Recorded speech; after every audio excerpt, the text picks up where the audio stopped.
Hey everyone, Kyle Mike here from MLive.com, joined by Justin Rogers. Big win from the Lions on Thanksgiving, 34-17 against the Chicago Bears, Justin, and good effort from the defense, but even better from the offense for once. And they really came through and took advantage of a bad Bears defense that was overmatched, especially at the corners. They single matched Calvin Johnson, paid the price. Huge day from the Lions offense. It's a lot to be thankful for if you're a Lions fan today. I thought Matthew Stafford was about as sharp as you've ever seen him. When he needed to fit a ball into a tight window, he did that. When he needed to lead a receiver, he did that. And there wasn't great protection, especially early in the game. So Stafford did a lot of work on his own to recognize coverage, to hang tough in the pocket, to find his receivers. You mentioned Calvin Johnson. He recognized the coverage weakness there and exploited it. But it wasn't just that. He fed the ball to 9 different receivers in this game. And you talk a lot about this being the Saints offense. That is the Saints offense. You can have a primary target. Calvin Johnson can be targeted 12, 15 times a game, but it's about getting the ball to a lot of different guys, and he did that so well today. There was so much talk this week about Calvin Johnson and whether he was still Calvin, whether he was still the same guy. He's 29. He's dealt with a lot of injuries the past couple of years, and it's too early for me to say that he's going to be, Calvin of old going forward. But he showed against an overmatched Bears defense, he can still get it done when something's there. Just totally abused Kyle Fuller, a good rookie cornerback for the Bears. And I think he has a big future ahead of him, but he's still a rookie, and the Lions exploited that mismatch, and that's what good teams do. They go to what they do well. They exploit a mismatch that's there, and they hit Calvin with that 25-yard touchdown in the second quarter, and it kind of lifted a weight off the team's shoulders. You could see it, you could feel it. Dominic Raiola said after the game they could feel it, and that really changed the complexion of the game for the Lions. They just exploded from there. We've talked about this Calvin Johnson thing. I think we disagree to a certain extent. I don't think you're ever going to see the Calvin Johnson of the 2012 season, and the reason being that this is a better football team that can run the ball a little bit more, have more balance. They have more weapons. They're not as behind as often. They don't throw it as much. But in terms of single game ability to take over a game, I think that's still there. We've seen 2 of his top 10 performances of his career this season in the first game of the season against the Giants. And in this game, 160-yard plus performances with 2 touchdowns. A lot was made of him being held under 60 yards for 2 consecutive games, but he's held under 60 yards about 40% of the games of his career. So I just think it's a blip on the radar. The decline's going to come eventually. Guys don't play forever. He's coming up on 30. I don't think it's at that moment quite yet. Well, the good news for the Lions is that Calvin had a big game, but it wasn't just Calvin. That's why this game was so encouraging, I think, for the offense. Is Matthew Stafford had a beautiful game. Golden Tate, another 8 catches on 10 targets, just another productive, efficient game from him. And even Joique Bell, he had 91 yards, almost 100. Almost more than half of it in the fourth quarter. Exactly. And there's clutch running from Joique, 2 touchdowns. Lions hadn't had a rushing touchdown in 18 quarters, put an end to that drought, and it was a good effort from him. Some tough yards behind an offensive line that struggled quite a bit.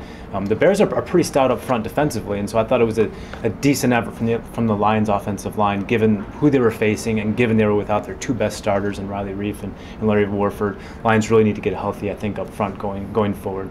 They struggled out of the gate up front. Brutal first quarter. Still the second quarter there was some problems, and really closed down the second half. A lot of guys threw praise Cornelius Lucas's way. They felt he did a phenomenal job on Jared Allen. Allen did get home once, but that was against Rob Sims.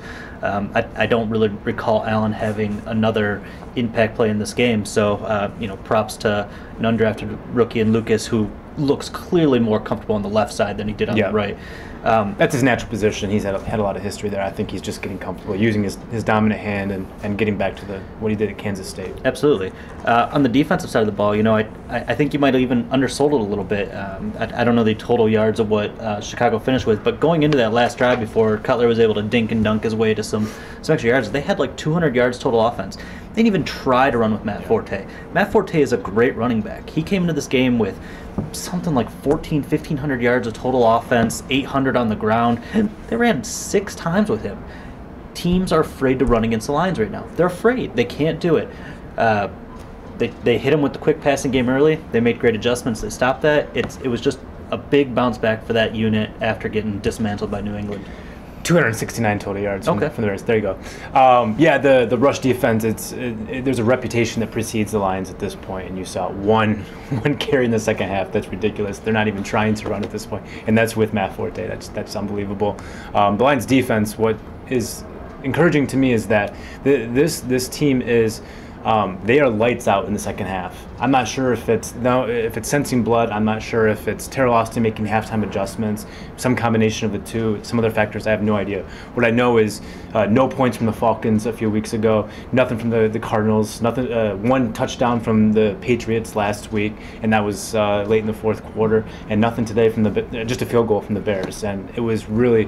It's time and again this defense doesn't allow anything in the second half, and you're going to be in a lot of games and probably win a lot of games with a defense like that. It's just another stout performance from them. Yeah, I talked to Rasheem Mathis about it, just based on the adjustments to the quick passing that Chicago drove down the field and scored on their first possession, and he said, we made sideline adjustments, and of all the teams I've ever been on, we're ahead of the curve on sideline adjustments. He goes, we make them really well. We identify. He said we never know exactly with what a team's going to come out and attack you with. He said so often it's just something completely off the cuff, unorthodox, and you have to adjust to that. And he said that's where TA and the rest of the coaching staff really shines, is identifying it and putting the players in position to take away where they're getting beat early. Lions defensive line has struggled a little bit, I think, in recent weeks with generating pressure. I think they're finally starting to feel the effects of losing Nick Fairley, who's been so good for them. And Ndamukong Suh draws all those double teams, and Fairley is good enough to exploit that right next to him.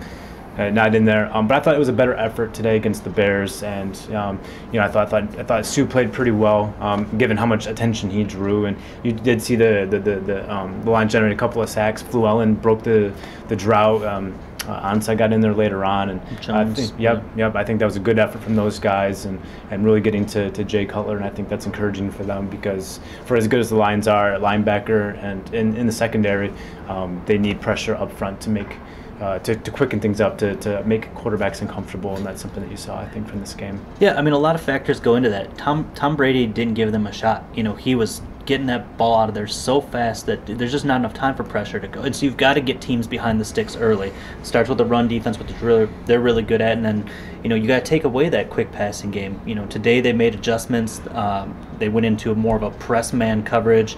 They were cutting off some of those bubble screen routes early, and it was forcing Cutler to look downfield. And once he started looking downfield, once they had to turn to trying to pick up 10, 12 yards on routes that needed time to develop, that's when the pressure got there consistently. The defensive line gets so much attention, and rightfully so. DeAndre Levy at linebacker. But the safeties for the Lions have played quietly really well, I think, this year. Glover Quinn and James Ahedibo are both solid players who are playing above solid this season. Ahedibo's made a lot of plays in the backfield and in the box and so forth. But you saw both those guys get interceptions today, Quinn and Ahedibo. They both have season highs now for interceptions, and I think that really speaks to the playmaking ability you see back there. And just having a sure back line allows you to do so much else up front, because you don't have to worry about so much the big play, because if you've got Quinn or Ahedibo or both those guys back there, they can head off the 60-yard play that sometimes develops if you do apply heat and not get to the quarterback or whoever. It's the entire secondary. The chemistry is just off the charts right now. They really enjoy each other personally. They hang out offside the field, and they say that chemistry just has translated on the field. I thought Darius Slay had one of his best games today. Broke up a pass, led to the Quinn interception. Alshon Jeffrey and Brandon Marshall are a formidable tandem. Right up one there of the best with, in the league. I think the three best tandems in the NFL are all in the NFC North, between Packers with Nelson and Cobb, and then obviously Detroit with Calvin and Tate. Jeffrey had a pretty good day. Not all of it was against Tate. They moved those guys around, but as I mentioned, or not Tate, Slay. Slay broke up 3 passes. I thought he was really good tackling in the second half, coming up and really disrupting those quick outs, those bubble screens, and dropping guys in the backfield, getting around 2 receivers that are actually very good blockers. So very impressed with the youngster performance. He just keeps getting better before our eyes. Lions are 8-4 now with 4 games to go. They're hot and heavy with the playoff chase. And putting you on the spot here, Justin, how many wins do you see for this team? It's going to be 10 or 11, I think. They're going to be favored the next 3 games. Tampa, Chicago on the road, and what's the other home game? Help me out here. Minnesota. I think those are 3 winnable games. For some reason, like I just expect them to stumble in one of them. A 4-game winning streak is just something. I guess maybe that's experience. Yeah. Clouding my opinion, but I just don't expect them to win 4 in a row. I still think Green Bay is a difficult one. Yeah, that's going to be tough because 10-6 teams they make the playoffs most of the time, but 15% of the time they don't. Yeah, and this year might be one of those years. I think definitely. Crunch the numbers, at least one, if not maybe 2 10-6 teams could miss the playoffs, given the way it's all breaking down. And so the Lions, if they do want to make the playoffs, I think they have to win the next 3, including this one, so 4 in a row. Yeah, going into that Lambeau game, and I hear you. They could stumble in one of these games, and under different circumstances, that just comes with the territory of playing in a parity-filled NFL.